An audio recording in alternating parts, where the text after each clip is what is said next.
श्री राम जय जय राम। श्री राम जय जय राम।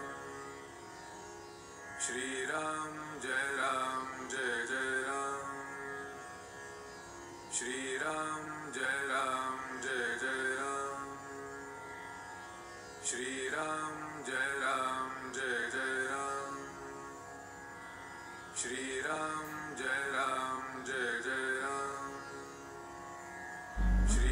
नमस्कार। आज दिनांक 7 ऑक्टोबर। श्रीराम जय राम जय जय राम। त्याग हे यज्ञाचे खरे मर्म आहे। श्रीराम जय जय राम। श्रीराम जय राम जय जय राम। त्याग हे यज्ञाचे खरे मर्म आहे। सदाचरणाने राहणाऱ्या माणसाला खर्च कमी लागतो, कारण खऱ्या समाधानाने पोट भरले की अन्नही कमी लागते। मी हे वारंवार सांगतो, कारण सदाचरणाचे नीतिधर्माचे आचरण हा परमार्थाच्या इमारतीचा पायाच आहे। पाया भक्कम नसेल तर त्यावरची इमारत जास्त दिवस टिकू शकणार नाही। त्याचप्रमाणे नीती जर सांभाळली नाही तर पुढच्या कर्माचा फारसा उपयोग होत नाही। परस्त्री माते समान माना, परद्रव्याची अभिलाषा बाळगू नका आणि परनिंदेला विष्ठा समजून त्याग करा।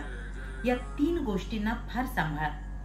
परमार्थाची इमारत या 3 गोष्टींवर उभी करायची आहे। नुसता पाया बांधून ज्याप्रमाणे घरात राहता येत नाही, त्याचप्रमाणे पायाशिवाय इमारतही उभी करता येत नाही। राम करता ही भावना ठेवून नामात राहणे म्हणजे परमार्थरूपी इमारतीत आनंदात राहणेच होय। व्यावहारिक मोठेपणा बाजूला ठेवा आणि देवाला अनन्य भावाने शरण जा। देवाला शरण जाताना सर्व विसरून जा। समजा एखादा माणूस नाटकात राजाचे काम करीत असला आणि नाटक संपल्यावरही तो घरी येऊन जर राजासारखे वागू लागला तर त्याचा सर्व व्यवहार बिघडून जाईल। त्याचप्रमाणे देवाला शरण जाताना मी मोठा भक्त, विद्वान, पैसेवाला ही सर्व नाते विसरून गेले पाहिजे। कर्माचे फळ आपल्या हातचे नाही म्हणून त्याची काळजी करू नये हे समजले तरी काळजी न करणे हे देखील आपल्या हातचे नाही म्हणून आपण काळजी करतोच। यासाठीच भगवंताच्या नामात राहण्याची सवय करा। कर्म करणे यात विशेष नाही। आपल्याला कर्म केल्याशिवाय चैनच पडत नाही। कर्म करा असे गीतेतही सांगितले आहे, परंतु कर्म केल्याने पाहिजे ते फळ आपल्याला मिळतेच असे नाही। म्हणून भगवंताला स्मरून कर्म करा आणि मग काय काय होते ते पहा। तेच निष्काम कर्म। भगवंताच्या इच्छेने सर्व घडते आहे ही भावना ठेवून आपले कर्तव्य करणे हेच सर्व गीतेचे सार आहे। जो समजून त्याग करेल त्याला फायदा होईल, नाहीतरी संन्यास आणि त्याग दोन्ही आपल्या जवळ सुद्धा आहेत। भगवंताच्या बाबतीत आपण संन्यासी वृत्ती धारण करतो आणि आपण आपल्या आई बापाला सोडतो असा त्याग करतो। हे काय कामाचे? त्याग हे यज्ञाचे खरे मर्म आहे। भगवंताच्या प्राप्तीच्या आड जे जे येते ते ते टाकणे म्हणजे यज्ञ करणे होय। या यज्ञामध्ये वासनांची आहुती द्यावी।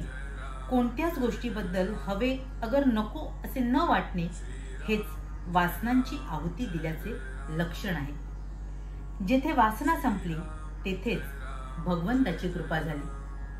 श्रीराम जय राम जय जय राम। श्रीराम जय जय राम। महाराज इथे आपल्याला सांगतायत की जो मनुष्य सदाचरणाने वागतो त्याला खूप कमी गोष्टींची गरज लागते, कारण तो पूर्ण समाधानाने आनंदाने भरलेला असतो। मुळात नीतिधर्म सदाचरण हा परमार्थाचा पाया आहे। जोपर्यंत या आपल्या सदाचरणाने आपली इमारत उभी राहत नाही तोपर्यंत आपला परमार्थही थिटाच पडतो, तो कमकुवतच होतो। राम करता आहे ही भावना ठेवून नामात राहणे म्हणजेच परमार्थरूपी इमारतीत आनंदात राहण्यासारखं आहे। आपला व्यावहारिक प्रपंचातला जो अभिमान आहे, अहंकार आहे, जो मीपणा आहे तो आपण बाजूला ठेवावा आणि अनन्य भावाने रामाला शरण जावं। साऱ्याचाच करता करविता राम आहे ही आपली भावना जेव्हा दृढ होते तेव्हाच आपला प्रपंच आणि परमार्थही दोन्ही बळकट होत असतात। म्हणूनच आपण सातत्याने नाम घेऊन रामाच्या अनुसंधानात राहायला हवं, तरच आपण आपल्या आयुष्यातलं खरं समाधान प्राप्त करू शकतो। महाराज पुढे सांगतात की भूतकाळ भविष्यकाळ खरं तर काहीच आपल्या हातात नाही, त्यामुळे आपण काळजी चिंता करू नये।